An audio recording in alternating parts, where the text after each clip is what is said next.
The Minnesota Vikings were just handed a lifeline at a position of need, and I just read an article that made me feel like so much more excited about it. So we're going to talk about that and more in this video. Hit subscribe if you are a Vikings fan or looking for anything NFC North related. That's what we're doing on this channel. Now, much has been made about Justin Jefferson's down season. And I get it. All of us get it, to be fair. And all of us know that the future of Justin Jefferson is still very bright. PFF put him at 92 this year. He was ranked 24th last year for context. The fact that he made the top 101 is all credit to what Justin Jefferson accomplished this season with 3 different quarterbacks and multiple quarterback switches throughout the season, even more than that, obviously, with J.J. McCarthy going down multiple times. He had a tough year, to put it lightly. And for him to be there and make the top 101 is a testament to his ability, despite all that he had to put up with. His reception percentage, by the way, which is not his fault this season, okay? His reception percentage was in the 50s. I think it was like 58 or 59% reception percentage, where his career average is somewhere around like 69%, somewhere between that 66 and 71% range. The guy catches the ball when you throw it his way. We've seen Justin Jefferson be amazing year after year after year. So when something goes wrong and the stats don't line up, he's not the position you're looking at to fix, right? Now, another name landed on that list below Justin Jefferson, or above Justin Jefferson, I suppose is the way you're supposed to say that. And this is an interesting name. And don't just click off if you're like, oh, I already know the story about Minkah Fitzpatrick, because it gets even more interesting. We're going to be talking about that right now. But Minkah Fitzpatrick lands on PFF's top 101, landing at number 75. And he's an individual that I think is really interesting. And there's that crossover there with Brian Flores from years past that I think makes things even more fascinating. But Jordan Schultz did report yesterday that the Dolphins have had trade talks with teams regarding 5-time Pro Bowler Minkah Fitzpatrick. Miami released 4 players earlier this week, including Tyreek Hill, and are in the early stages of resetting the roster under a new regime. And this is a true unwholesome rebuild. There is no other way to slice it when you're getting rid of this much talent and trying to take trade requests for some of your best talent who's still there. You're definitely in a full rebuild mode. And interestingly, the future of safety Harrison Smith, of course, has fallen by the wayside in the mix of all of this.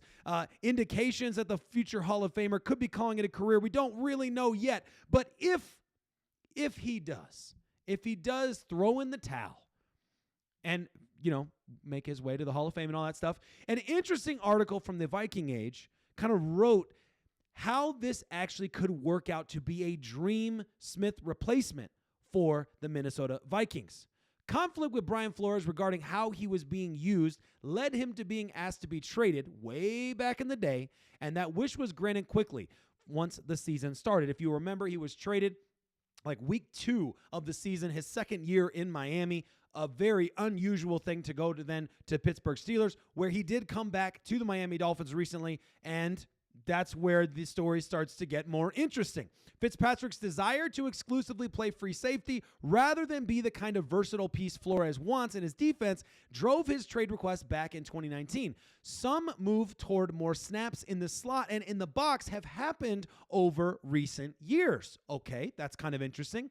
Last season, Fitzpatrick played more snaps in the slot than he did at free safety, along with the 191 snaps as a box defender.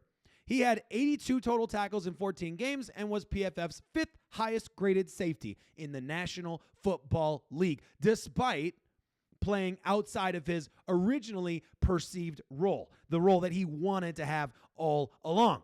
Here is how it looks on PFF. I don't know how you feel about Pro Football Focus. I think in general, I see it as a grading system. Nobody likes A, B, C, D, and F, and we skip the E, and nobody knows why either. Nobody likes that system, but it's the system we all use, and so you can compare one to the next because it's a system, right? That's how that works, right? It's a standard. Well, in the PFF standard, talking about Minkah Fitzpatrick, look at what has happened in his career. Number one, in run defense, something that is widely underappreciated from the safety position, but obviously the last line of defense, you can't understate how important it is, okay? he has gotten better and better every year. He's been consistently very good in that position, okay? Then you look at just like defense overall PFF grades. I don't know if I mentioned it earlier, but he was this last season with Miami was his number 2 highest ranked PFF overall defensive grade that he's ever had in his career. Number 1 happening in 2022, okay? But some things that I think are really interesting. Despite the fact that his role shifted and he became less of a classic free safety with just kind of remind you he played with the Miami Dolphins this season. Like, for context, he played with the Dolphins this season, okay? Like, keep that in the back of your mind, all right? He had 9.4 yards allowed per reception, his best of his career.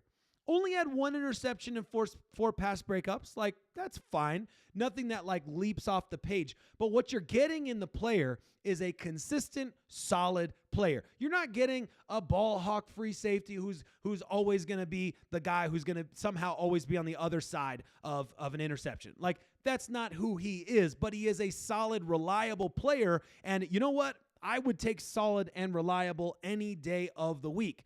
Any defensive addition the Vikings make will come with Flores' influence and stamp of approval. If Fitzpatrick wasn't already on the list of potential replacement options for Smith, if a replacement is needed, the Dolphins publicly declaring his availability puts him firmly on that list now. So that leads me to the question. Like, do you think that the Minnesota Vikings need to go and make a move for Fitzpatrick?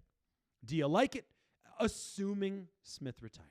Assuming. Okay, let's just make that big assumption there. If you do, let me know in the comments. If you don't, let me know in the comments as well. That's part of what makes sports talk so much fun, is that we can all be fans of the same team and we can all disagree and have come to different conclusions about how the team should go about their business, and it makes things interesting. I'm totally cool with that. While we're talking about controversial topics, I don't know if Fitzpatrick's really a controversial topic, but whatever. While we're talking about something that many of you might disagree on, okay, here's another one.